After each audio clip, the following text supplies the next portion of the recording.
Hello दोस्तों, स्वागत है मेरे चैनल पर डर की दस्तक। आज जो मैं कहानी बताने जा रहा हूँ वो कहानी गुजरात की एक हॉस्टल की कहानी है।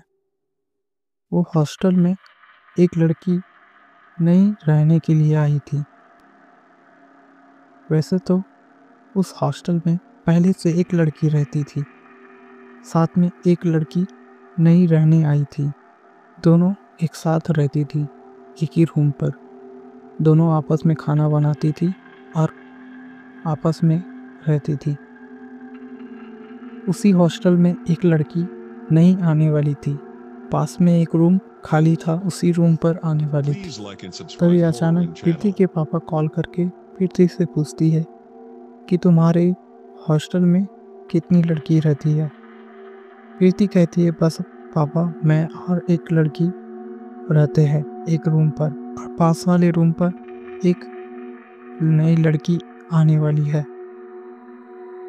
तभी कोचिंग शेष होने के बाद प्रीति और रेशमी अपने हॉस्टल वाले रूम पर चला जाता है। हॉस्टल पर पहुंचती है तभी दोनों मिलकर खाना बनाने लगती है। खाना बनाते बनाते वो दोनों को किसी की चलने की आवाज़ आती है।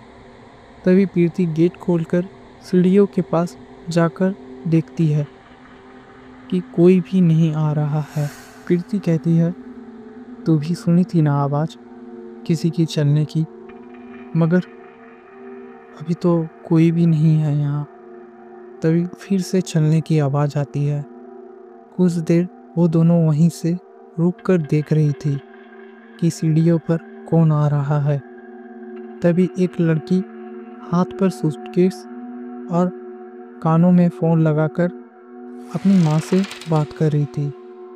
वो लड़की अपने माँ से कह रही थी, हाँ माँ, मैं पहुँच गई हूँ, आपको चिंता करने की कोई भी ज़रूरत नहीं। वो दोनों उसकी शक्ल देख नहीं पा रही थी क्योंकि उसके घुंघराले बाल उसके मुंह पर आ रहा था। इसीलिए अचानक वो लड़की अपनी मुंडी को उठा कर ऊपर देखती है तो प्रीति और रेशमी उस लड़की को देखकर थोड़ी सी सहम गई। और लड़की वो दोनों को कुछ इस तरह घूर रही थी मानो कि वो दोनों लड़की की कत्ल ही कर देगी। तभी सीढ़ियों से चढ़कर प्रीति और रेशमी को कहती है कि तुम दोनों मेरी चुपके चुपके बातें सुन रहे थे।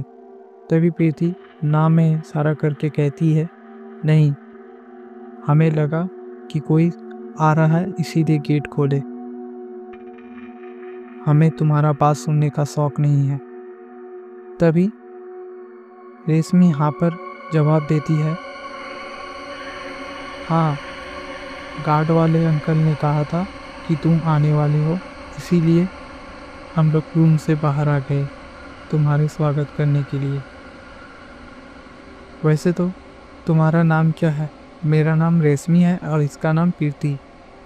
तभी उस लड़की ने हल्के से जवाब देकर अपने रूम पर चली जाती है। तभी प्रीति कहती है, बहुत ही अजीब लड़की है ये।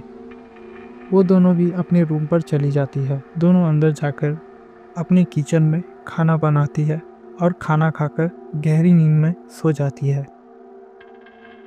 अचानक प्रीति को पानी प्यास लगती है। वो जार में देखती है, पानी नहीं है, इसीलिए किचन में दबे पाँव जाती है। अंधेरे में किचन में जाते ही प्रीति पानी जार से भरती है। तभी किसी की फुसफुसाने की आवाज़ आती है। प्रीति समझ गई, पास वाले रूम से उस नई लड़की की आवाज़ आ रही है। तभी वो रूम का गेट खोलकर पास वाली नई लड़की की दरवाजे पर झांक कर देख रहा था।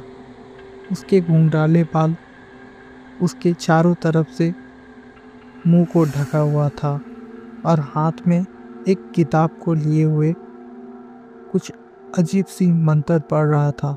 सामने एक टेबल पर एक कैंडल और किसी की तस्वीर रखी हुई थी। तभी अपनी बैग से एक छिपकली निकालती है और उस छिपकली को अपने हाथ से लटका के पकड़ती है और छिपकली को अपनी जीभ से चाटती है और अपने मुंह पर डाल लेती है।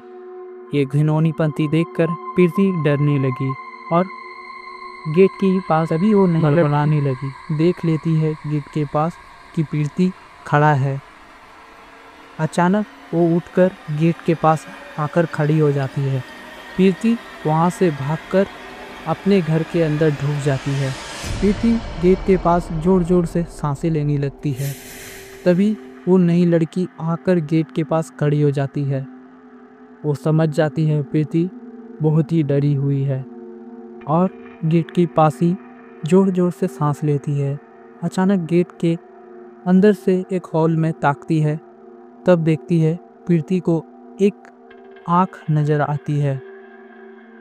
वो आँख साधारण नहीं था। आँखों में खून और कुछ अजीब सी डरावनी चीज थी जो प्रीति को और भी डरा रही थी। उस डर से प्रीति बेहोश हो गई और अचानक रेशमी उसे चिल्लाकर उठाती है।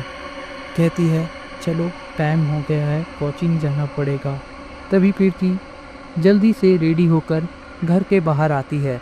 तभी सीढ़ियों में नई लड़की उसे देखकर हंस रही थी।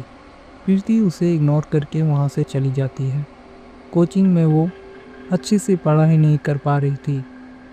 टिफिन टाइम रेशमी उससे पूछती है क्या हुआ, बहुत ही चिंता में हो।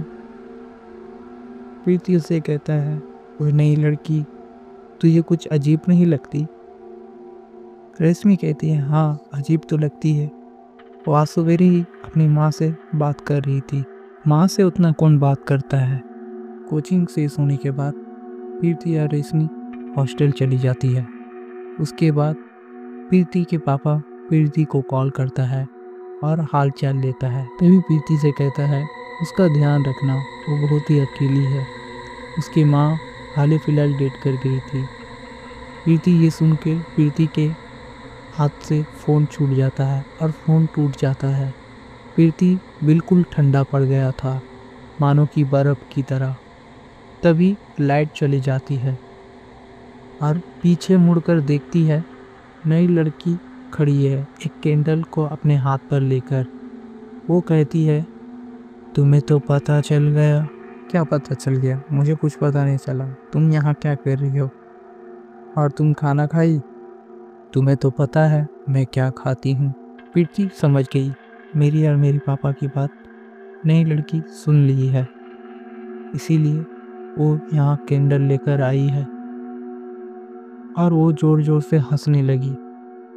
उसकी आंखों की पुतलियाँ चेंज हो गई। उस रात जो मैं आंखों की पुतलियाँ दरवाजा के उस पार देखा था, आज वही आंखों की पुतलियाँ चेंज हो गई, मानो कि वो आंख किसी पिशाचनी की आंख हो। तभी नई लड़की जोर जोर से हंसने लगी। हंसते हंसते उसकी बदन काँप रही थी। उसके मुंह से खून बह रहा था और आंखों से भी। तभी वो उछलकर प्रीति के देह पर चढ़ जाती है और उसके शरीर को नोचने लगती है। तभी प्रीति के फोन से अलार्म बजता है हनुमान चालीसा का, जो उसके पापा ने उसे कहा था। वो अलार्म जोर जोर से बजता है और वो पिशाचिनी जोर जोर से कहती है बंद करो, बंद करो। तभी नई लड़की वहीं पर बेहोश हो जाती है और उसे हॉस्पिटल लेकर जाता है। हॉस्पिटल ले जाने के बाद डॉक्टर कहता है ये बहुत दिन से सदमा में थी,